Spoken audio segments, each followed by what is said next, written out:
Hey, what's up, everybody? Welcome back to ALS Matters. We're finally back after the Nexus conference this year. Today we have a pretty special guest. Her name is Taya Senerchia. Did I say that correctly? Yeah. If you don't know who she is, you'll get to know her very quickly and realize that she is ALS fundraising royalty. Um, would you like to give us just a quick kind of intro, Taya? Sure. Hi, my name's Taya. I am the daughter of Anthony Senerchia Jr., one of the co-founders of the ALS Ice Bucket Challenge. And I am going into my senior year of high school. So in my later teenage years, I kind of picked back up with my dad's foundation and started dipping my toes back into the world of ALS after having been without my dad for almost 8 years now. And I'm super excited to be here and share my story. Yeah, thank you for joining. I do have some questions around being the daughter of an ALS patient because I have one myself. So, how old were you when he was diagnosed? So my dad was diagnosed 2 months after my parents got married. So before I was in the picture. And then he lived until I was 9 years old. So you really didn't know anything other than the ALS world then? Yep. What was that like for you in your younger years? And then once you got into like the 7, 8, 9 years, what was that kind of like? Yeah. Did you really notice it as a younger child? Not totally. As you said, it was really all I ever knew. And for my dad, the disease progression was so slow that sometimes you didn't really realize it was happening at all. But my dad didn't have any impairment to his cognitive function. So in terms of that father-daughter relationship, ours was always very strong. And to me, he was a normal dad. He tried his best to always be there for my friends when we all got home from school and would do our homework with us and pretty much anything you could think of doing with your normal dad, we did. And he always just maintained a great bond. Living with a disease so terrible at such a young age in your house, I think forces you to grow up kind of quickly, which was probably the biggest change in the course of my life, or the way it would have been maybe if he wasn't sick. Yeah. But my parents were pretty good about me not really being the one taking care of him. There was a couple of things they would let me help with, but for the most part, my dad just really didn't want me to. And we were fortunate that we were in a situation where I didn't have to, and that's not the case for every family. My mom is Wonder Woman, the way she took care of him for so many years. And then I would say it started to get noticeably difficult when we had in-home healthcare aides. And just having strangers in and out of the house a lot, trying to find good healthcare at an affordable price was super difficult. Having people in your home on holidays, and that's really kind of the noticeable difference, I think, for a kid. So that was something I really struggled with. Yeah.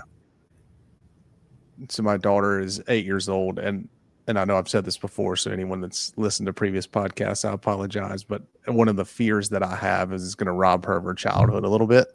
And that's why I was curious about that. What was it like for you seeing kind of the ice bucket challenge stuff as a kid? For me, it was so much fun. How do you remember that time? Yeah, I was little. I was only 6 at the time.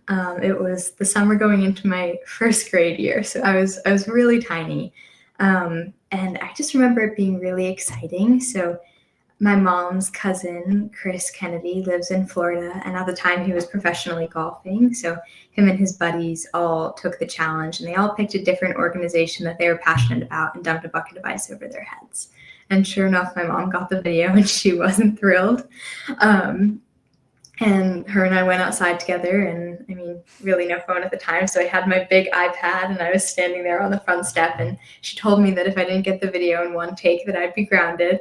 She wasn't joking. And so that was a good memory for us. And from there, it just really took off. And then when Pete Frates and Pat Quinn got a hold of it and their community got all intertwined, there was really no stopping it. And I don't know that I really realized the magnitude of it until I think the celebrities were getting involved. And Yeah. I were big fans of The Voice. So when Blake Shelton did it, and then when Taylor Swift did it, I was on my little cloud nine. Yeah. I told all of my friends, I was like, Mom, do you think that if I sent Taylor Swift a letter that she would know who I am? I was like, oh, you could try. Yeah. What did you hear back? No, I did not. But we had so many incredible experiences and met so many incredible people. I know my dad made a lot of friends at the time, kind of bringing him into the ALS community in a way we hadn't been before. I had then the opportunity to start going to Hope Loves Company, and that was an amazing experience. And I made a lot of friends my age there, which was something really unique that I wouldn't have gotten if not for the Ice Bucket Challenge. I'm curious about that. So what years were you still young when you went, or you're more 6, 7, 8, 9 years old when you went? Yeah, so I think I was 7 the first time I went. I think it wasn't over the summer at the time, a little before maybe. And I met a friend of mine, Grace Madelone. Her and I were very close for a while. And just being there was so interesting because everyone was so freely talking about it, and their experiences. And I think kids who have parents with ALS tend to not be super shy, especially when we were with one another, which was something that was very unique about that environment. But I remember also having a lot of fun. We made candles and fished, and I think it was really great for my mom too, and for the two of us to be there together and kind of learn maybe in the ways that we're fortunate with our experience. And I remember there being a little bit of jealousy too. There were some older girls that I met whose fathers had just been diagnosed, and I remember one of their biggest concerns was their dad not being there on their wedding day. And for me, that was something I never even knew to be an option. Right. So I remember that being kind of hard too. So. Absolutely. I'm not sure if you're familiar, but I have a family version, so I've seen several of my family members go through it, and made a decision to get married as a young man, and my mother couldn't make it because we got married out of the country. And at the time, I think I was young enough, I wasn't really paying attention that she'd already started having symptoms. And doing that, I didn't at the time didn't really think of what I robbed her of, right? But now, having been diagnosed, having a daughter that's younger, and before the calcity and everything else, I thought about that a lot as a parent. Is there's a good chance that I won't be able to make a wedding day or a high school graduation, things like that. So I can definitely understand the feeling for sure. Yeah. What do you think your dad would be most proud of if he could see the impact that the Ice Bucket Challenge had? I think he would be most proud of the research that's happened since, and the understanding of what living with the disease is like. I think, especially when my dad was diagnosed at that time, there was very little research happening at all, especially not quality of life research. And my parents really had no idea what was to come. He was diagnosed, and they kind of said, you have 5 years to live, go home and make the most of it.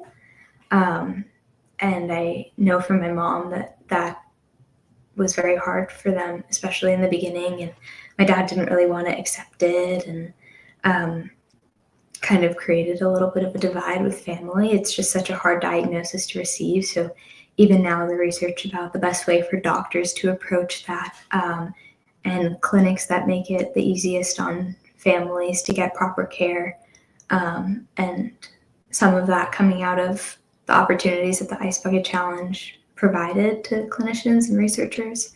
I think that might be what he'd be most proud of. Yeah, it's one of the things I've kind of reflected on from time to time. Without all of those research dollars, Calcity, it's a good chance probably wouldn't be a thing. And without that, I don't know that I'd be able to see my daughter get married or graduate high school. So, on behalf of me and my family, thank y'all.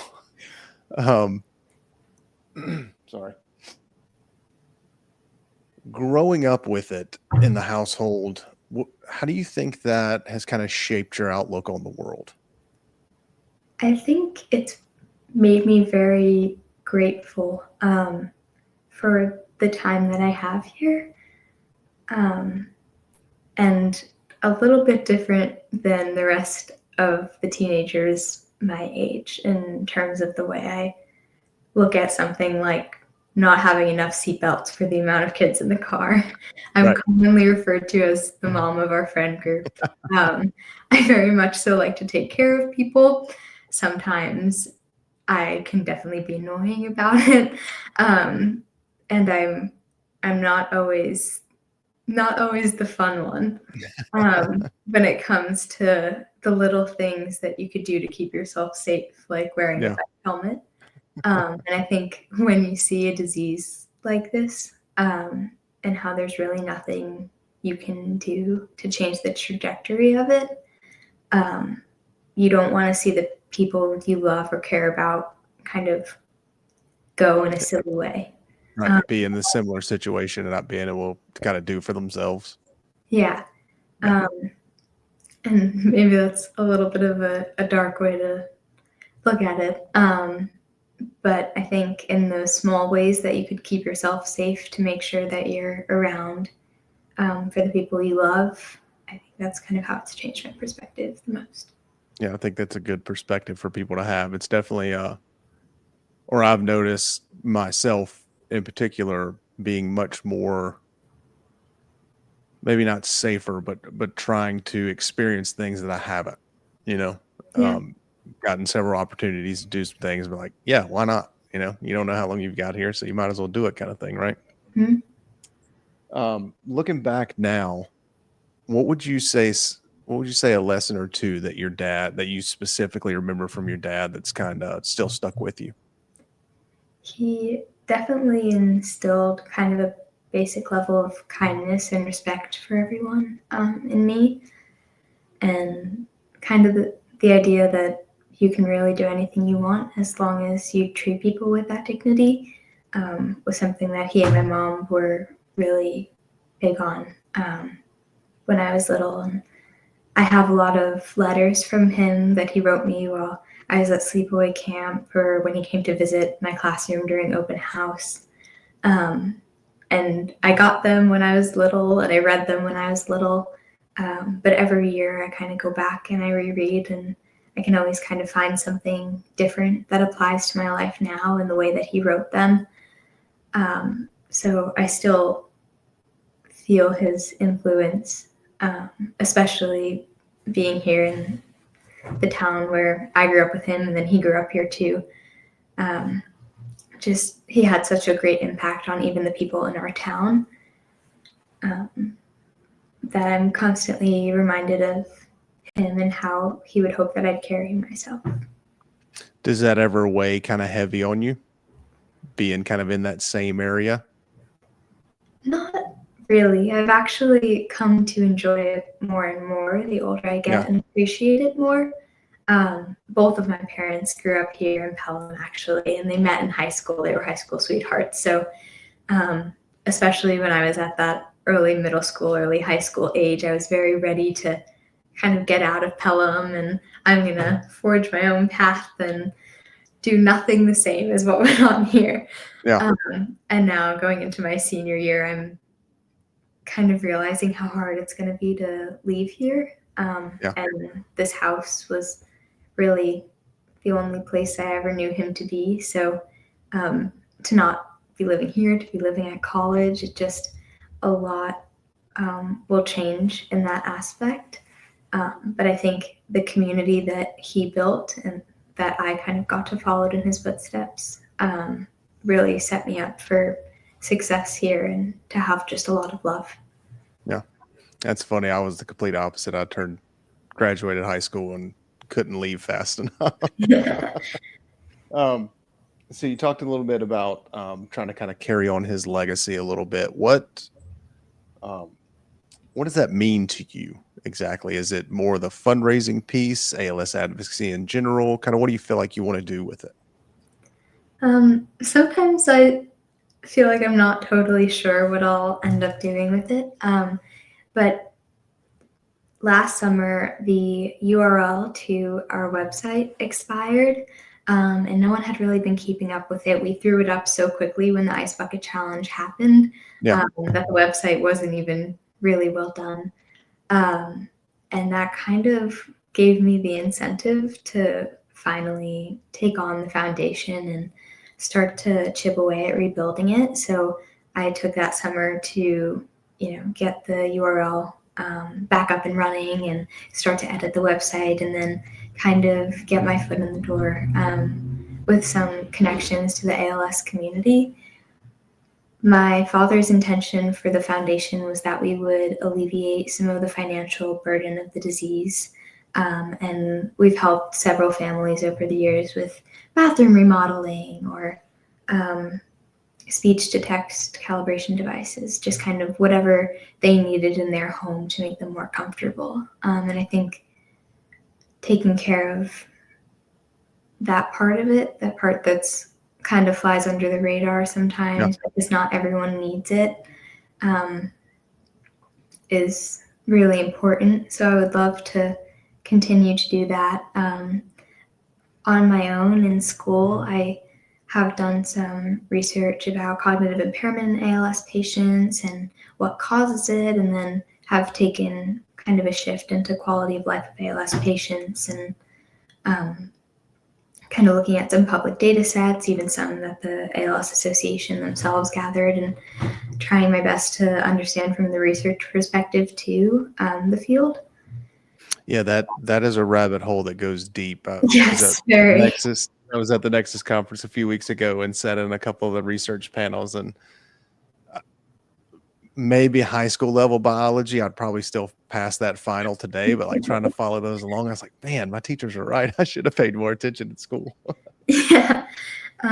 There's so much to learn, and I find myself learning all the time, but I would love if the foundation could be research driven in that way. Yeah. And at the moment, that's kind of the way I'm trying to guide it. Yeah. I definitely think it's worth it. There's some really interesting stuff coming out of what I did understand of the Nexus conference. There are definitely some interesting drugs going into trials coming up next year that are showing some promise. So it's definitely a area that I feel like needs a lot more visibility. Thinking about raising awareness and kind of what that means to you today, what do you think's one of the big things people need to understand about ALS? I think people don't often understand what home life can be like when you're living with ALS.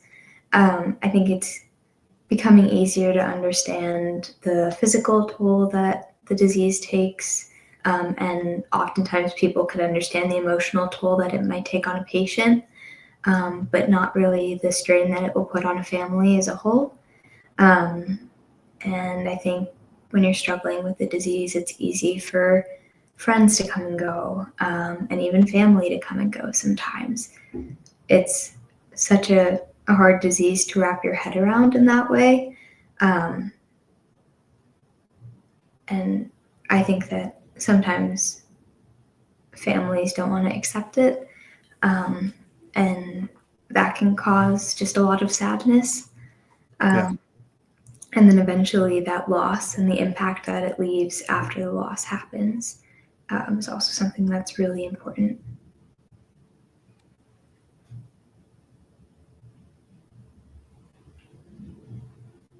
Sorry, trying to read all my questions over here. I apologize.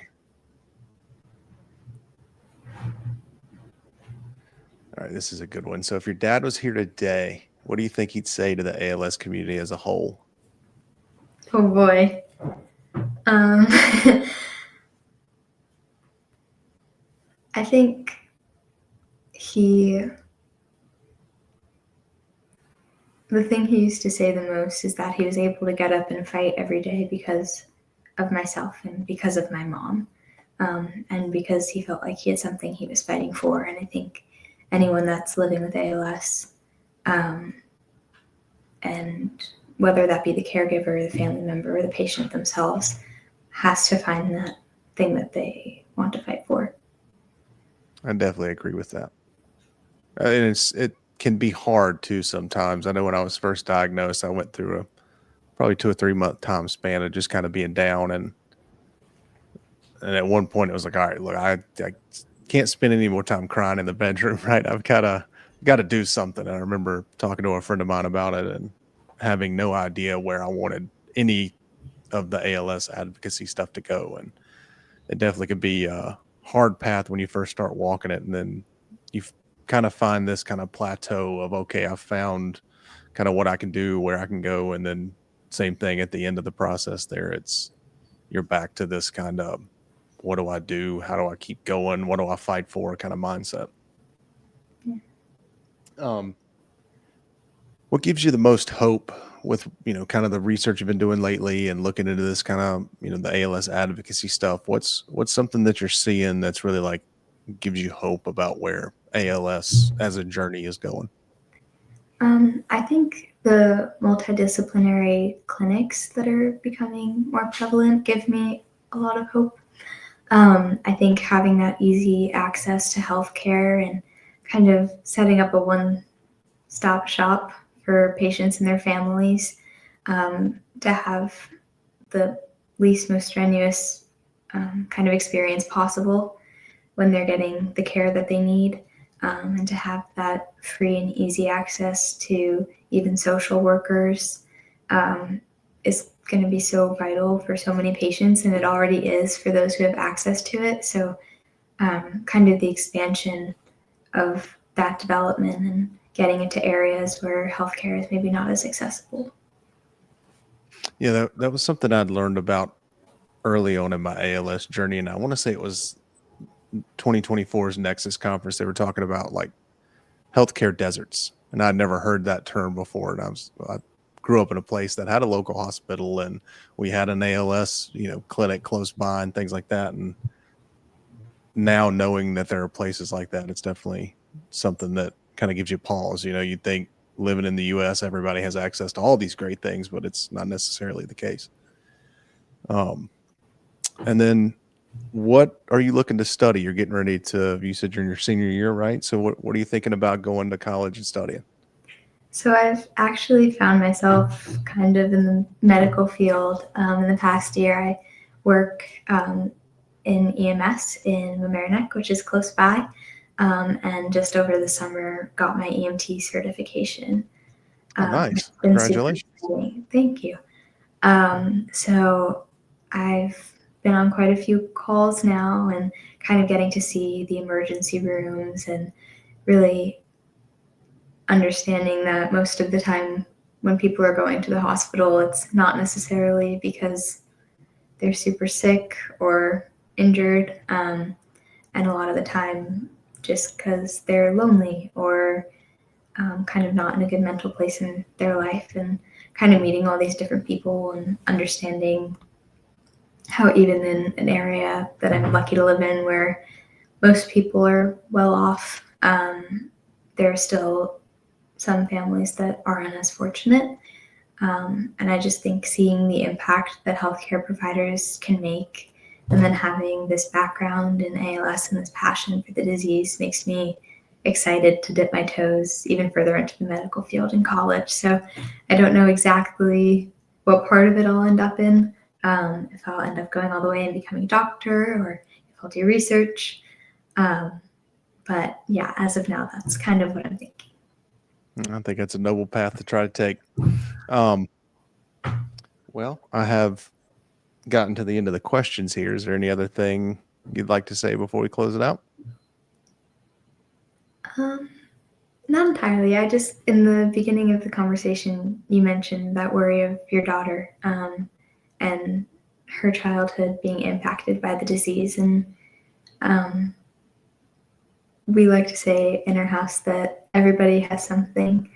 And as hard as it was to grow up with the disease, I think that having my dad around for the time that I did and him being so present in my childhood, I wouldn't trade it for the world. And I'm sure she'll feel the same. I hope so. What? I just forgot how to say your name. Sorry. Taya, right? Yes. Thank you for joining today. Thank you for making me cry at the end of my own podcast. Thank you for having me. So this is episode 12 of ALS Matters. Please watch, subscribe, do all the like buttons.